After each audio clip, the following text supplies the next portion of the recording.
ನಟ ಮಡನೂರು ಮನು ಅರೆಸ್ಟ್ ಆಗಿದ್ದಾರೆ. ಇತ್ತ ಸಂತ್ರಸ್ತೆ ಮಾತನಾಡಿರುವಂಥ ಆಡಿಯೋಗಳು ವೈರಲ್ ಆಗ್ತಾ ಇದೆ. ಒಂದು ಆಡಿಯೋದಲ್ಲಿ ನನ್ನ ಸಾವಿಗೆ ನಾನೇ ಕಾರಣ ಅಂತ ಸಂತ್ರಸ್ತೆ ಹೇಳ್ಕೊಂಡಿದ್ದೆ. ಈ ಆಡಿಯೋದ ಬಗ್ಗೆ ನ್ಯೂಸ್ ಫಸ್ಟ್ ಮುಖಾಂತರ ಆ ಸಂತ್ರಸ್ತೆ ಸ್ಪಷ್ಟನೆಯನ್ನು ಕೊಟ್ಟಿದ್ದಾರೆ. ಆ ಆಡಿಯೋ ಏನಿದೆ, ನನ್ನ ಸಾವಿಗೆ ನಾನೇ ಕಾರಣ ಅಂತ ಇರುವಂಥ ಆಡಿಯೋ, ಅದು ನಾನಾಗಿ ಕೊಟ್ಟಿರುವಂಥ ಆಡಿಯೋ ಅಲ್ಲ. ಅದು ನಾನಾಗಿ ಮಾತನಾಡಿರೋದಲ್ಲ, ಬಲವಂತವಾಗಿ ಮಾತನಾಡಿಸಿರೋದಿದು ಅಂತ ನಟಿ ಹೇಳ್ಕೊಂಡಿದ್ದಾರೆ. ಏಪ್ರಿಲ್ ಅಲ್ಲಿ ಬಲವಂತವಾಗಿ ಆ ವಿಡಿಯೋವನ್ನು ಮನು ಮಾಡಿಸಿರೋರು. ಈ ಬಗ್ಗೆ ಪೊಲೀಸರಿಗೂ ಕೂಡ ನಾನು ಮಾಹಿತಿ ಕೊಟ್ಟಿದ್ದೀನಿ ಅಂತ ಸಂತ್ರಸ್ತೆ ಹೇಳಿದ್ದಾರೆ. ಸದ್ಯ ಅನ್ನಪೂರ್ಣೇಶ್ವರಿ ನಗರ ಠಾಣೆಯಲ್ಲಿ ಸಂತ್ರಸ್ತೆಯನ್ನ ವಿಚಾರಣೆಗೆ ಒಳಪಡಿಸಲಾಗಿದೆ.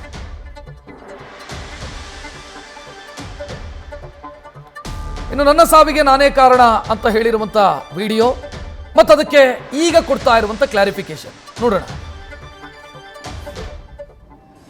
ಹಾಯ್, ಎಲ್ರಿಗೂ ನಮಸ್ಕಾರ. ನಾನು ಮಾತಾಡ್ತಾ ಇದ್ದೀನಿ. ನನ್ನ ಮನು ನಡುವೆ ಒಂದಷ್ಟು ಗೊಂದಲಗಳಿತ್ತು. ಸೊ ಹಾಗಾಗಿ ನಾವು ಜಗಳಗಳು ಅದು ಇದು ಎಲ್ಲ ಆಗಿ ನಾನು ಸ್ವಲ್ಪ ಪ್ರೊಡ್ಯೂಸರ್ಗೆ ಮೆಸೇಜ್ ಮಾಡಿದ್ದು. ಸೊ ಮೆಸೇಜ್ ಮಾಡಿದ್ದು ತಪ್ಪು. ನನ್ನದೇನಿದ್ರು ಅವನ ಮಧ್ಯನೇ ಇರಬೇಕಾಗಿತ್ತು. ಸೊ ಸಿನಿಮಾಗೆ ತೊಂದರೆ ಕೊಡೋ ಉದ್ದೇಶದಿಂದ ನಾನು ಆ ಮೆಸೇಜ್ ಮಾಡಿರ್ಲಿಲ್ಲ. ಬಟ್ ಆದ್ರೂ ಅದು ಸಿನಿಮಾಗೆ ತೊಂದರೆ ಆಗ್ತಿದೆ ಅಂತ ನನಗೆ ಗೊತ್ತಾಯ್ತು. ಎಲ್ಲ ಕೂತು ಅವರು ಒಬ್ರು ಲಾಯರ್ನ ಕರೆಸಿ ನಮ್ಗೆ ನಮ್ಮ ತಪ್ಪುಗಳನ್ನ ಅರಿವು ಮಾಡಿಸಿದ್ರು. ಸೊ ನಾನು ಏನೇ ಅಕಸ್ಮಾತ್ ನಾನು ಸತ್ರು ಕೂಡ ಇದಕ್ಕೆ ಯಾರೂ ಕಾರಣ ಅಲ್ಲ. ಇದು ನನ್ನ ಸ್ವಂತ ನಿರ್ಧಾರ. ಮನುನೇ ಆಗ್ಲಿ, ಪ್ರೊಡ್ಯೂಸರ್ ಆಗ್ಲಿ, ಸಿನಿಮಾ ತಂಡ ಆಗ್ಲಿ, ನನ್ನ ಯಾವುದೇ ಸ್ನೇಹಿತರಾಗ್ಲಿ ಯಾರೂ ಕಾರಣ ಅಲ್ಲ. ಇದು ನನ್ನ ಸ್ವಂತ ನಿರ್ಧಾರನೇ ಆಗಿರುತ್ತೆ. ಹಾಗೆ ಕುಲದಲ್ಲಿ ಕಿಲೆ ಯಾವುದೋ ಸಿನಿಮಾವೇ ಒಳ್ಳೇದಾಗಿ. ಹಾ ಮೇಡಮ್ ಅದು ವಿಡಿಯೋ ಮಾಡಿರೋದು ಇವತ್ತಾ ಮೇಡಮ್ ನೀವು?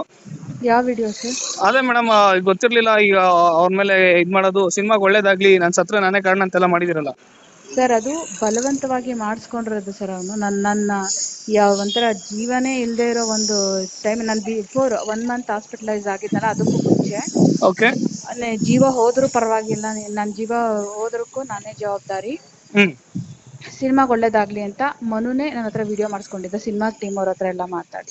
ಯಾವಾಗ ಮೇಡಮ್ ಮಾಡಿಸ್ಕೊಂಡಿದ್ದು? ಇದು ಸಿನಿಮಾದವರೆಲ್ಲ ಕೂತು ಮಾತುಕತೆ ಆದಾಗ ಅವ್ನು ಮಾಡ್ಕೊಂಡಿರೋ ವಿಡಿಯೋ ಸರ್. ಅದು ಮಾಡಿಸ್ಕೊಂಡಿರೋದು, ಬಲವಂತವಾಗಿ ಮಾಡಿಸ್ಕೊಂಡಿರೋದೇ ಅದು.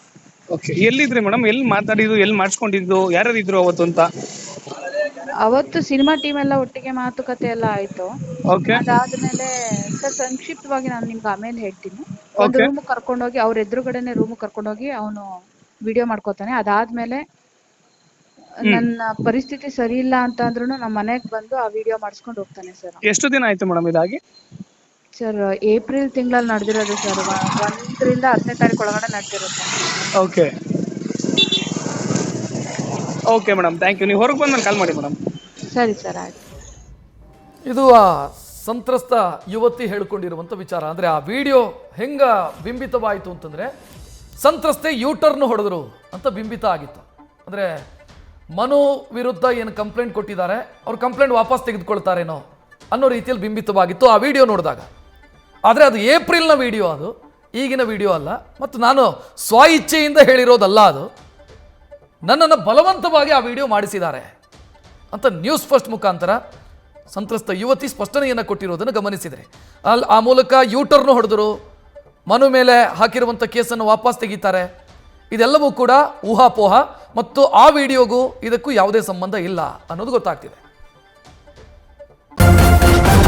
ನ್ಯೂಸ್ ಫಸ್ಟ್, ನಿರ್ಭೀತಿಯಿಂದ ನಿಮ್ಮ ಪರವಾಗಿ.